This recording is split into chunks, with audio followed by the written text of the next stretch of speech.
Welcome friends.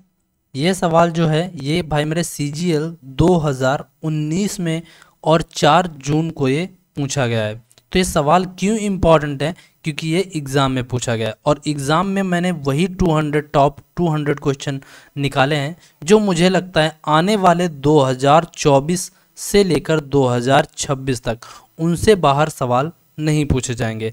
हर प्रकार की theorem से मैंने कवर किया। अगर आपको ऐसा लगता है कि ये भाई मेरे मैं झूठ बोल रहा हूँ तो आप एक बार 200 क्वेश्चन करके देखिए और जाइए एग्जाम में देकर आइए और बताना कि इनसे बाहर है या इनसे इन्हीं क्वेश्चन के अंदर है। ठीक है, मैंने वो सवाल निकाले हैं, ये लगभग 100 किताबों का निचोड़ है। आपको मैंने बोला ना 100 किताबों का निचोड़, जैसा मैं कहता हूँ वैसा आप करते चलो, आपका सिलेक्शन हो जाएगा।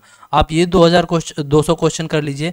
उसके बाद मैं ला रहा हूँ मेंसुरेशन के, भाई मेरे ला रहा हूँ मैं 200 टॉप क्वेश्चन। उसके बाद ये जो होंगे 2D के, उसी में होंगे भाई मेरे 3D के, दोनों को मिलाकर 2D क्वेश्चन होंगे।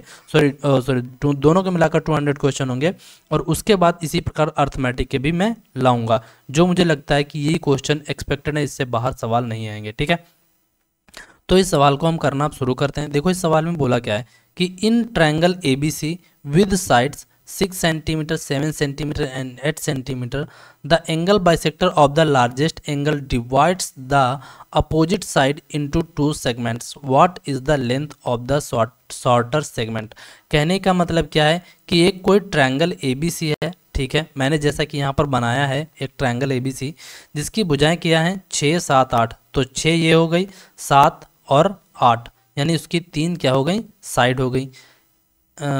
ठीक है, the angle bisector of the largest angle, यानी कि एंगल बाइसेक्टर यानी कोण का जो समद्विभाजक है वो सबसे बड़े वाले कोण को 2 भागों में डिवाइड करता है, अपोजिट साइड को 2 भागों में भी डिवाइड करता है। ठीक है, लेकिन वो इसको इक्वली नहीं डिवाइड करेगा, ये जरूरी नहीं है। थोड़ा सा मैं इसको दूर लिख लेता हूँ आपकी समझ के लिए।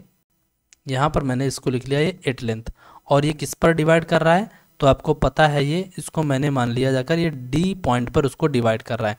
अब आपको पता हो गया यहाँ पर कि जो एंगल बाइसेक्टर है बड़े वाले एंगल का, क्या बोला यार, the angle bisector of the largest angle divide the opposite side into 2 segment. ठीक है, बड़ा वाला जो कोण है जाकर वो भाई मेरे जो सामने वाली भुजा है, बड़े वाला कोण जो सामने वाली भुजा को 2 मतलब भागों में डिवाइड करता है। ठीक है, तो आपको बताना है कि जो दोनों मतलब कि जो बड़े जो सामने वाली भुजा है उसको 2 भागों में डिवाइड करता है। तो उसमें से आपको बताना है कि भाई मेरे छोटे वाले खंड की लंबाई क्या होगी, यानी कि या तो AD छोटा होगा या तो DB छोटा होगा। ये भाई मेरे मुझे पता कैसे चलेगा, ये भाई मेरे आपको बताना पड़ेगा। और दूसरी चीज़ मैंने अभी बोला कि भाई मेरे बड़ा एंगल मैंने यही क्यों डिसाइड किया, क्यों, क्योंकि आपको पता होना चाहिए जितना बड़ा एंगल, यानी कि एंगल बड़ा तो साइड भी बड़ी, यानी कि आपको याद रखना है कि साइड जो होती है वो डायरेक्टली प्रोपोर्शनल किसके होगी जाकर, एंगल के। ठीक है, यानी कि साइड बढ़ेगी तो एंगल भी बढ़ेगा, और अगर एंगल घट गया तो भाई मेरे साइड भी घटेगी, डायरेक्टली प्रोपोर्शनल होता है, इस बात को याद रखिएगा। ठीक है, तो मैं इसको इरेज करता हूँ और इस चीज़ को सवाल को लगाने की कोशिश करता हूँ। ठीक है, देखो ये सवाल को लगाने से पहले आपको एक बात पता होनी चाहिए थी, कौन सी, ये वाली।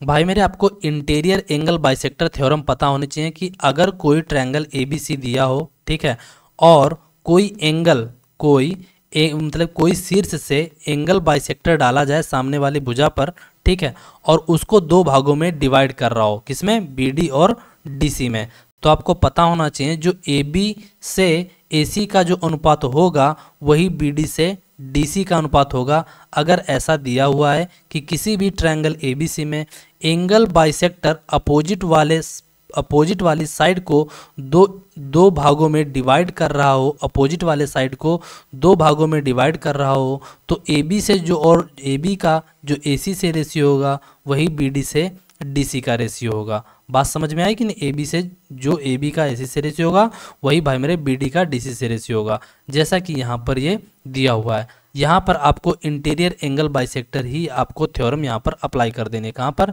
यहाँ पर। ठीक है, आप देखो कैसे अप्लाई करनी है। तो भाई मेरे आपको पता ही चल गया है कि जो AD और DB का जो रेशियो होगा वही हमारा AC से BC का रेशियो होगा। तो भाई मेरे आपको पता है जाकर कि AC से BC का जो रेशियो है वही हमारे AD के DB का रेशियो है, यानी कि 7 इधर है तो मैं कह सकता हूँ कि AD और DB भी हमारा कितना हो जाएगा, 7:6 में हो जाएगा। और जहाँ पर 7/6 कितना 13 यूनिट दिया हुआ है, और 13 यूनिट यानी कि उसकी वैल्यू दी हुई है 8 सेंटीमीटर। क्यों? क्योंकि AD और DB भाई मेरे कितना दिया हुआ है, AB के सम के बराबर है। तो 7:6 यानी कि 13 यूनिट, 13 यूनिट की वैल्यू 8, तो 1 यूनिट की वैल्यू 8/13 हो जाएगी। बात पल्ले पड़ी, 1 यूनिट की वैल्यू कितनी हो जाएगी, 8/13 हो जाएगी। और आपसे पूछा है शॉर्टर लेंथ, तो आपको पता है कि 7 बड़ा होगा कि 6 बड़ा होगा, तो मैं ऐसे ही बता सकता था कि BD हमारा शॉर्टर होता और BD की लेंथ हमारी कितनी हो जाती, यहाँ पर 1 यूनिट की वैल्यू 8/13, तो 6 यूनिट की वैल्यू 8/13 से मल्टीप्लाई कर दो, 8 छंग